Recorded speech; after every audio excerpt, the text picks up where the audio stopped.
At this time with the coronavirus, there's much uncertainty. Even for myself, I was planning to go back to the UK soon, but it looks like I'm going to be stuck here in India where I'm taking part in a yoga teacher training course. And something which we've been learning here is really interesting, is about the mind, the effect of the mind, and part of yoga is really how we move from a distracted state of mind to a more quieted mind. And it had me thinking that at this time, not many people are going to be affected physically by this virus, when you look at the numbers. But what will happen is what we can expect is that people are going to be affected both emotionally and mentally. As people lose their freedom, as lifestyles become compromised, and as the economic crisis looms, people will lose money and there'll be much anxiety and much fear. So I wanted to share some breathing techniques which we've been performing here, which bring calm and bring stability to the mind. And they're super simple, very easy. And so if you ever feel yourself at a time of sort of stress or unease, you can use one of these two. Super simple, and feel the effect of peacefulness and stability. So it's not unknown for most people that when they're in a time of stress or high anxiety or dealing with difficult situations, that breath becomes shortened and becomes very chesty.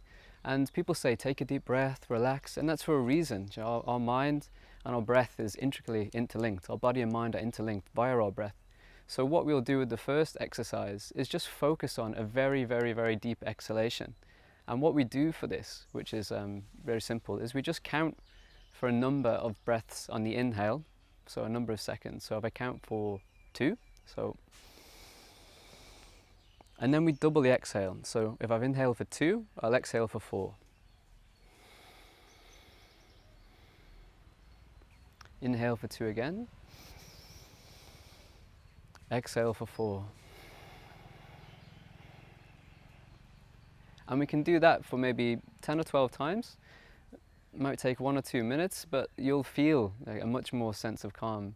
And if you've got more capacity, you can always change the length of the inhalation to maybe 3, and then exhalation 6, or 4 and 8, or 5 and 10 for the maximum. As you wish, you can experiment with that.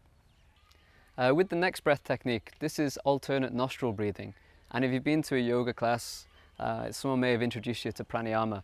And so this is a type of pranayama. And what we're doing is alternate nostril breathing. Inhaling through one, exhaling through the other, inhaling through that, exhaling through the other. And this balances both hemispheres of the brain with the same effect as before, where we're lengthening the exhalation to double of what the inhale was. So for starting for this, I'll just give you an example. We start with the left nostril, inhale, and then we exhale through the right nostril. And as before, if you were inhaling for the count of 2, you would exhale for the count of 4. If you're inhaling for 3, exhale for 6, 4, 8, 5, 10. So we double it. We double the exhalation of what we inhaled. So I'll just start with 2, just to show you an example here. So hand is like this, thumb, and 2 fingers, just so that we can have our thumb on our right nostril and 2 fingers on our left. So we'll be using this to switch which nostril the breath is coming through. So if I start for the left nostril, that's clear, fingers up, right thumb is on the right nostril. I'll inhale for 2 and exhale for 4. Inhale for 2 here,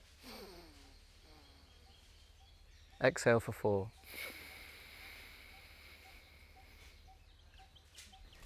And we do that for around 10 to 12 times. Each side, left and right, is 1 cycle. We do it for 10 or 12 cycles. So they're 2 very simple techniques which I hope bring you some peace and stability if you find that your mind's becoming agitated with the situation or becoming anxious. I'm sure for a lot of people that will be the case, and I hope everybody's doing well.